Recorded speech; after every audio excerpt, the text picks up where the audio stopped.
Bonjour mes frères et sœurs. Nous avons déjà réfléchi sur les 12 étapes sur 5 pour restaurer la relation brisée avec Dieu.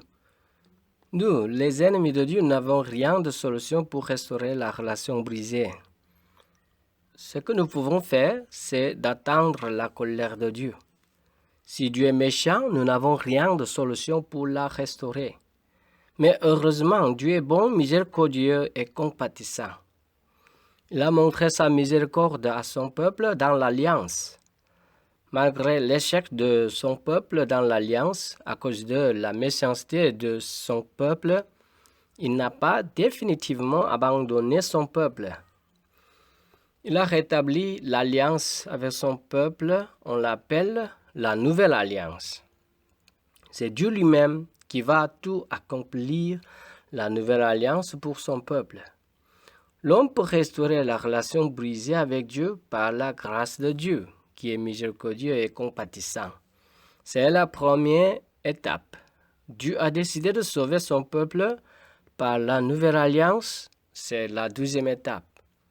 Aujourd'hui, on va réfléchir sur la troisième et quatrième étape. La troisième étape, Dieu a envoyé son serviteur, le Messie. Dieu a projeté de sauver son peuple en envoyant son serviteur. Dieu a projeté de restaurer la relation brisée avec son peuple par son serviteur. On appelle le serviteur de Dieu le Messie. Le Messie est un hébreu, le Christ en grec. On attendait le Messie qui est comme Moïse, comme roi David, comme prophète Élie et comme souverain sacrificateur Aaron. Le Messie que les Juifs attendaient n'était pas le Fils de Dieu qui est égal à Dieu. Mais, étonnamment, Dieu a envoyé son Fils unique comme le Messie pour sauver son peuple. Le Messie est venu sur la terre pour sauver son peuple. Il y a deux conditions pour sauver son peuple de ses péchés. Il doit être homme comme homme. Il doit être saint, non pas comme homme le pécheur. Pour sauver son peuple, le Messie doit être homme comme son peuple. Pour sauver son peuple, le Messie doit être un seul Dieu saint. Premièrement, il est né en forme de l'homme par Marie. Marie a donné le sang et la chair au Messie pour sauver l'homme du sang et de la chair. Ainsi donc, puisque les enfants participent au sang et à la chair, il y a également participé lui-même afin que, par la mort, il anéantisse celui qui a la puissance de la mort, c'est-à-dire le diable, et qu'il délivrera tous ceux qui, par crainte de la mort, étaient toute leur vie retenus dans la servitude. Car assurément, ce n'est pas à des anges qu'il vient en aide, mais c'est à la postérité d'Abraham. Le bébé Jésus était un vrai homme du sang et de la chair. Il a été tenté comme nous en toutes choses. Il était fatigué du voyage et il avait soif et faim comme nous. Deuxièmement, il est né en tant que le Fils de Dieu. Jésus n'est pas créé par Dieu le Père ou par Marie sa mère. Il est engendré de même nature divine que Dieu le Père. Le bébé Jésus était saint. Il est Dieu. Car nous n'avons pas un souverain sacrificateur qui ne puisse compatir à nos faiblesses. Au contraire, il a été tenté comme nous en toutes choses, sans commettre de péché. Jésus, le souverain sacrificateur, a été tenté comme l'homme en toutes choses, mais il n'a jamais commis de péché. Il est saint pour s'occuper de nos péchés. Il y avait un grand sectaire qui s'appelait Nestorius. Il était le patriarche de l'Église orientale à Constantinople dans le 5e siècle. Le patriarche est comme le pape de l'Église occidentale à Rome. Nestorius a insisté que le bébé Jésus était seulement homme. Il n'était pas le Saint Dieu. Alors tous les leaders de l'Église universelle se sont rassemblés à Chalcédoine, qui se situe à côté de la ville Istanbul, en 451. On a déclaré que la Vierge Marie est la Mère de Dieu. Avant les siècles engendrés du Père selon la divinité, et au dernier jour, le même engendré pour nous et pour notre salut de la Vierge Marie, Mère de Dieu selon l'humanité. En ce même Christ, Fils du Seigneur. Le symbole de Chalcédoine. Marie est la Mère de Dieu. Ça veut dire quoi? C'est pour adorer Marie? Absolument pas. Au contraire, c'est pour adorer le bébé Jésus. Le bébé Jésus que Marie a accouché était Dieu. Mais aujourd'hui, on adore Marie parce qu'elle est la Mère de Dieu qui est égale à Dieu. C'est une fausse interprétation à cause de l'ignorance de l'histoire de l'Église.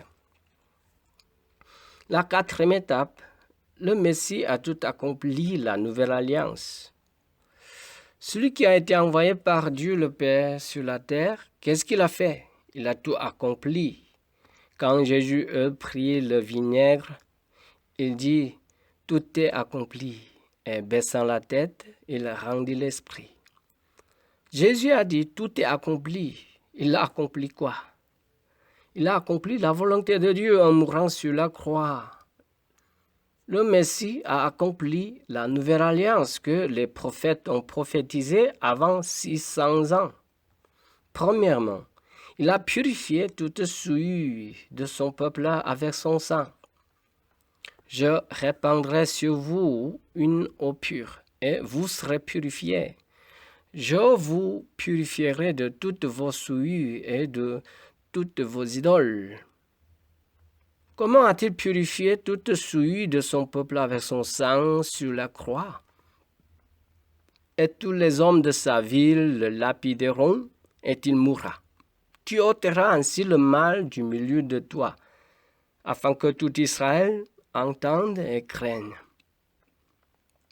Si l'on trouve un homme couché avec une femme mariée, ils mourront tous deux. L'homme qui a couché avec la femme, et la femme aussi. Tu ôteras ainsi le mal du milieu d'Israël. Si on commet certains péchés du texte, les hommes de sa ville lapident les pécheurs. C'est pour quel but? C'est la preuve que la loi de Dieu est plus sévère que l'amour de Jésus. Dieu de l'Ancien Testament est juste et sévère. Au contraire, Jésus du Nouveau Testament est compatissant. Je ne suis pas d'accord avec ça. Le but de les lapider, c'est pour ôter le mal dans le peuple de Dieu. C'est très important. Car l'âme de la chair est dans le sang. Je vous l'ai donné sur l'autel afin qu'il servît d'expiation pour vos âmes. Car c'est par l'âme que le sang fait l'expiation. Expier, c'est-à-dire réparer une faute en subissant une peine imposée. Pour ôter le mal, on doit verser le sang parce que dans le sang, il y a l'âme, c'est-à-dire la vie. On peut expier le mal avec son sang. Quand le péché meurt, ses péchés sont pardonnés. Si le peuple de Dieu fait le mal contre la loi de Dieu, son peuple doit mourir pour expier le mal. Mais Dieu n'a pas voulu que son peuple meure, parce qu'il est l'amour et compatissant. C'est pour ça qu'il a créé une solution, c'est le sacrifice. Quand le pécheur amène un agneau, c'est lui-même qui égorge l'agneau. Avant d'égorger l'agneau, il doit poser ses mains sur la tête de l'agneau. Pour quelle raison?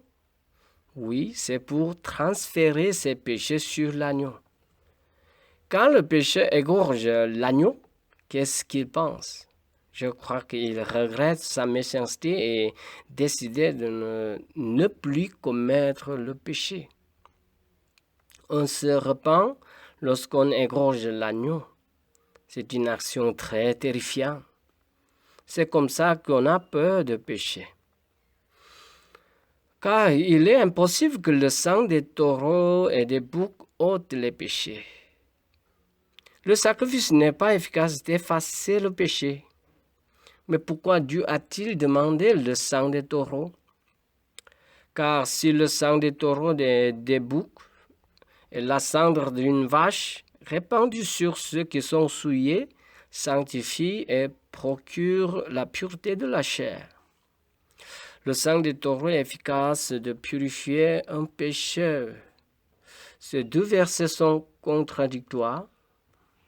Non, le sang des taureaux qui lie au sang de Christ dans l'alliance est efficace de purifier le mal. Mais le sang des taureaux seul ne peut pas enlever le péché de l'homme. Qu'ai-je à faire de la multitude de vos sacrifices, dit l'Éternel. Je suis rassasié des holocaustes de béliers et de la graisse des veaux. Je ne prends point plaisir au sang des taureaux, des brebis et des boucs. Le sacrifice que Dieu a donné à son peuple dans l'Alliance, c'est une solution temporaire jusqu'à la mort de Jésus. Quand Dieu a donné la solution temporaire, il a projeté d'envoyer l'agneau de Dieu, Jésus-Christ. Sinon, le sang des agneaux n'était pas efficace pour effacer les péchés de son peuple. On croit que Jésus est l'agneau que Dieu a préparé pour le sacrifice. On doit poser les mains sur la tête de Jésus pour transférer ses péchés. Qu'est-ce qu'on fait pour poser les mains sur la tête de Jésus? C'est dans la croyance que l'on pose les mains sur Jésus-Christ, l'agneau de Dieu, pour transférer ses péchés sur Jésus. En même temps, la justice de Dieu se transfère au contraire sur l'homme. C'est comme ça qu'on est devenu juste avec la justice de Jésus. La preuve que nos péchés sont pardonnés par la mort de Jésus, c'est quoi? Est-ce vrai que Jésus est mort pour enlever nos péchés? La preuve, c'est sa résurrection. Et si Christ n'est pas ressuscité, votre foi est vaine. Vous êtes encore dans vos péchés. La résurrection est un signe que nos péchés sont pardonnés. Jésus est mort sur la croix à cause des péchés. On ne sait pas à qui appartiennent les péchés. S'ils appartiennent à Jésus soi-même, Jésus ne peut pas être ressuscité. La résurrection de Jésus nous prouve que nos péchés sont déjà payés par la mort de Jésus. Sachant que Christ ressuscité des morts ne meurt plus, la mort n'a plus de pouvoir sur lui. Quand on met un ballon dans l'eau, il flotte sur l'eau. Si on force un ballon à entrer dans l'eau, ça peut entrer dans l'eau, mais on le lâche dans l'eau. Qu'est-ce qui se passera sur un ballon? Ça va sortir de l'eau, n'est-ce pas? La mort n'a plus de pouvoir sur Jésus. Il doit être ressuscité des morts.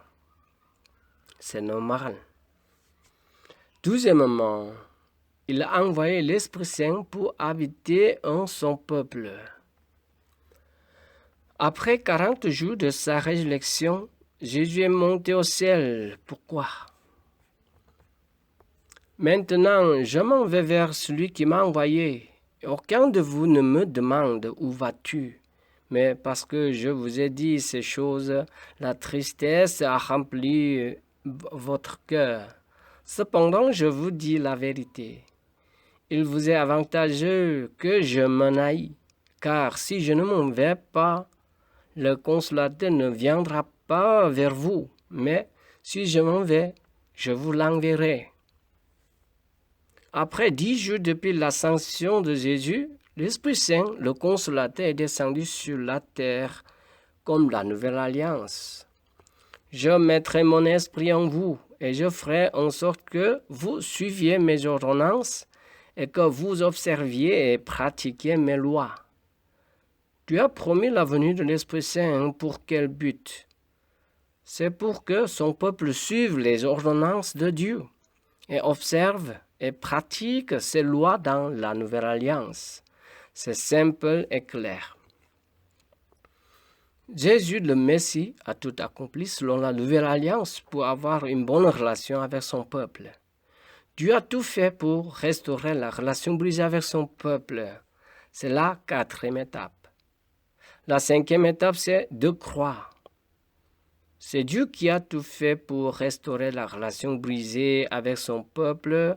Qu'est-ce qu'on doit faire pour l'homme? Il faut seulement croire tout ce que Dieu a fait. Si on ne croit pas ce que Dieu a fait, on ne peut pas être sauvé de ses péchés. Si tu confesses de ta bouche le Seigneur Jésus et si tu crois dans ton cœur que Dieu l'a ressuscité des morts, tu seras sauvé. Car c'est en croyant du cœur qu'on parvient à la justice et c'est en confessant de la bouche qu'on parvient au salut. On va continuer à réfléchir sur la croyance. À la prochaine.